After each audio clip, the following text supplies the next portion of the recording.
Hello students, आइए देखते हैं अगला टॉपिक ऊष्म रासायनिक समीकरण के बारे में। ठीक है, ऊष्म रासायनिक समीकरण क्या होता है, ध्यान से इसको समझें आप। एक संतुलित रासायनिक समीकरण जिसमें उसके डेल्टा एच रिएक्शन का मान भी दिया गया हो, ऊष्म रासायनिक समीकरण कहलाता है। ठीक है, तो एक संतुलित रासायनिक समीकरण हो जिसमें उसका अभिक्रिया एंथैल्पी परिवर्तन डेल्टा एच आर का मान भी दिया गया हो, तो ऐसे समीकरण को आप क्या कहेंगे, ऊष्म रासायनिक समीकरण कहते हैं। ठीक है, तो एक संतुलित रासायनिक समीकरण जिसमें उसके डेल्टा एच आर का मान भी दिया गया हो, उसे ऊष्म रासायनिक समीकरण कहा जाता है। हम एक समीकरण में पदार्थों के भौतिक अवस्थाएं अपरूप अवस्था के साथ भी निर्दिष्ट करते हैं। जैसे देखें, एथिल अल्कोहल जो कि लिक्विड अवस्था में है, ऑक्सीजन जो गैस अवस्था में है, बन रहा है आपका कार्बन डाइऑक्साइड गैस और H2O लिक्विड। इसके लिए जो मानक एंथैल्पी परिवर्तन अभिक्रिया का है वह है -1367 किलोजूल पर मोल। यह जो समीकरण है, उपरोक्त समीकरण निश्चित ताप और दाब पर द्रव एथेनॉल का दहन दर्शाता है। ठीक है, यह जो द्रव एथेनॉल है, एथेनॉल जो लिक्विड स्टेट में है, उसको दहन किया जा रहा है, बर्न किया जा रहा है, जलाया जा रहा है ऑक्सीजन के प्रेजेंस में, इसको रिप्रेजेंट कर रहा है। एंथैल्पी परिवर्तन का ऋणात्मक चिन्ह जो है यह ऊष्माक्षेपी अभिक्रिया है। एंथैल्पी परिवर्तन में जो ऋणात्मक चिन्ह आप देख रहे हैं, यह एक ऊष्माक्षेपी अभिक्रिया है। ठीक है, ऊष्म रासायनिक समीकरण के संदर्भ में निम्नलिखित परिपाटी को आपको याद रखना जरूरी है। पहला यह कि संतुलित रासायनिक समीकरण में गुणांक अभिकारकों और उत्पादों के मोलों को निर्देशित करते हैं, अणुओं को नहीं। ठीक है, संतुलित रासायनिक समीकरण में जो गुणांक होते हैं वह अभिक्रियकों और उत्पादों के मोलों को रिप्रेजेंट करते हैं, न कि अणुओं को। ठीक है, डेल्टा एच स्टैंडर्ड रिएक्शन का गणितीय मान जो है समीकरण द्वारा पदार्थों के मोलों की संख्या के संदर्भ में होता है। ठीक है, अभिक्रिया का एंथैल्पी परिवर्तन जो है मानक अवस्था में, उसका जो गणितीय मान है वह समीकरण द्वारा पदार्थों के मोलों की संख्या के संदर्भ में होता है। मानक एंथैल्पी परिवर्तन डेल्टा एच रिएक्शन स्टैंडर्ड की इकाई जो है किलोजूल पर मोल होती है। ठीक है, तो आप देख रहे हैं कि एक संतुलित रासायनिक समीकरण जिसमें उसके डेल्टा एच रिएक्शन का मान भी दिया गया हो, ऊष्म रासायनिक समीकरण कहलाता है। ठीक है, एक समीकरण में पदार्थों की भौतिक अवस्थाएं अपरूप अवस्था के साथ भी निर्दिष्ट कर सकते हैं। जैसे आप देखें यहाँ पे, ठीक है, एथेनॉल को दिखाया गया है, एथेनॉल के बर्निंग को दिखाया गया है। ठीक है, इसमें जो है निश्चित ताप और दाब पर द्रव एथेनॉल को दहन को दिखाया गया है, और इसमें एंथैल्पी परिवर्तन जो रिएक्शन का है वह ऋणात्मक रूप में दिया गया है। अतः यह एक ऊष्माक्षेपी अभिक्रिया है। ठीक है, तो ऊष्म रासायनिक समीकरण के संदर्भ में आपको निम्नलिखित परिपाटी को याद रखना आवश्यक होता है। पहला यह कि संतुलित रासायनिक समीकरण में गुणांक जो होते हैं वे अभिकारक और उत्पाद के मोलों की संख्या को बताते हैं, न कि अणुओं की संख्या को। डेल्टा एच स्टैंडर्ड रिएक्शन का जो गणितीय मान होता है वो समीकरण द्वारा पदार्थों के मोलों की संख्या के संदर्भ में होता है। मानक एंथैल्पी परिवर्तन डेल्टा एच स्टैंडर्ड रिएक्शन की इकाई जो है वह किलोजूल पर मोल होती है। ठीक है, उपरोक्त धारणा को समझाने के लिए हम निम्नलिखित अभिक्रिया के लिए अभिक्रिया ऊष्मा की गणना करते हैं। ठीक है, जैसे देखें, यह आपका Fe2O3 solid plus 3H2 gas बन रहा है 2Fe solid plus 3H2O liquid. मानक विचरण एंथैल्पी 6.2 से वैल्यू देखकर आप यहाँ रख सकते हैं। जैसे कि delta H formation standard H2O liquid की जो वैल्यू होती है वो हमें 6.2 जो सारणी है वहाँ से देख कर लिखेंगे, तो यह वैल्यू वहाँ पे है आपका -225.83 किलोजूल पर मोल। डेल्टा एच फार्मेशन एंथैल्पी जो है वह Fe2O3 सॉलिड स्टेट में कितना है, तो -824.2 किलोजूल पर मोल है। उसी तरह से delta H formation standard Fe का है 0, ठीक है, और डेल्टा एच फार्मेशन H2 का है 0। ये सब वैल्यू हमें 6.5 से मिली है।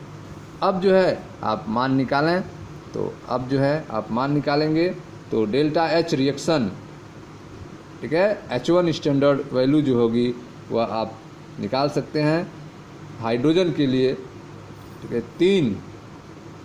है, 3 वैल्यू आप कितना है 285.83 किलो जूल पर मोल माइनस में, और -1 -824.2 किलो जूल पर मोल, ठीक है, यह हो गया आपका। अब आपने इसको सॉल्व किया तो वैल्यू जो आई -33.3 किलो जूल पर मोल, ठीक है। तो यहाँ पे रिएक्शन का जो एंथैल्पी परिवर्तन आ रहा है वो -33.3 किलो जूल पर मोल आ रहा है, ठीक है।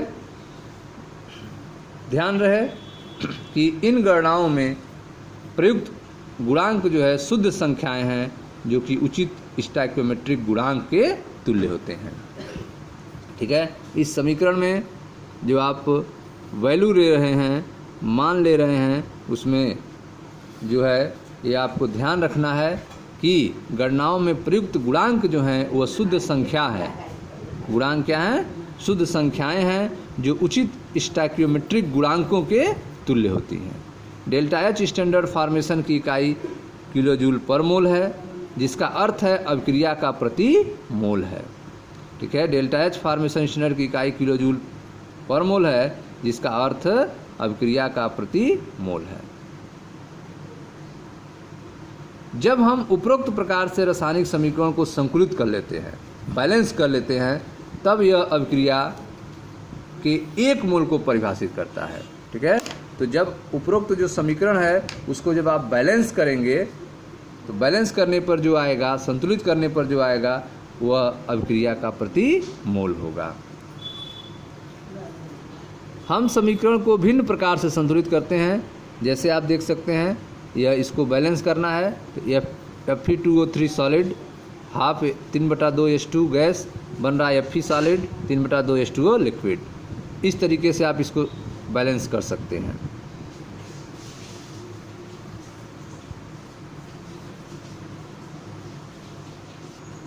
हाँ, तो स्टूडेंट्स आप देख रहे हैं कि जो भी धारणा आपको बताई गई उसमें रासायनिक समीकरण में पहली बात बताई गई कि संतुलित रासायनिक समीकरण में गुणांक जो हैं वो अभिकारक और उत्पाद के मोलों को प्रदर्शित करते हैं।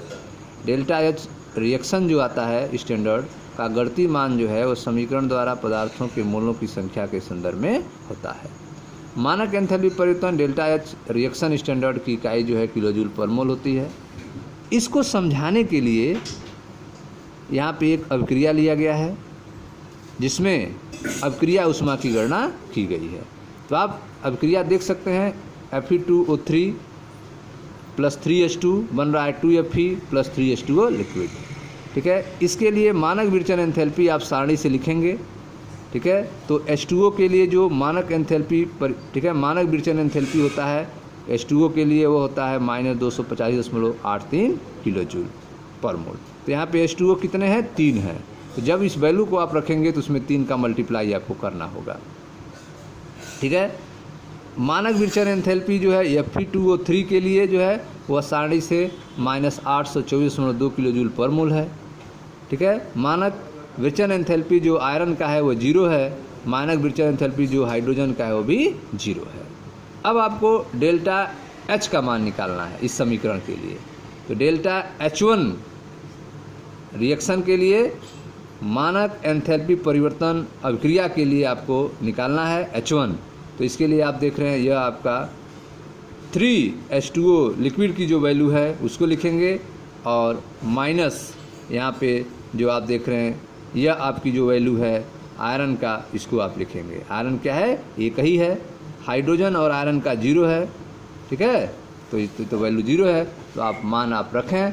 तो वैल्यू जब आप रखेंगे तो अभिक्रिया के लिए जो मानक एंथैल्पी परिवर्तन आएगा वह हो जाएगा आपका 3H2O लिक्विड की वैल्यू आप रखें -285.83 किलो जूल पर मोल, और -1 Fe2O3 की वैल्यू रखें आप तो -824.2 किलो जूल पर मोल। इसको आप सॉल्व करें तो आ जाएगा आपका -33.3 किलो जूल पर मोल, ठीक है।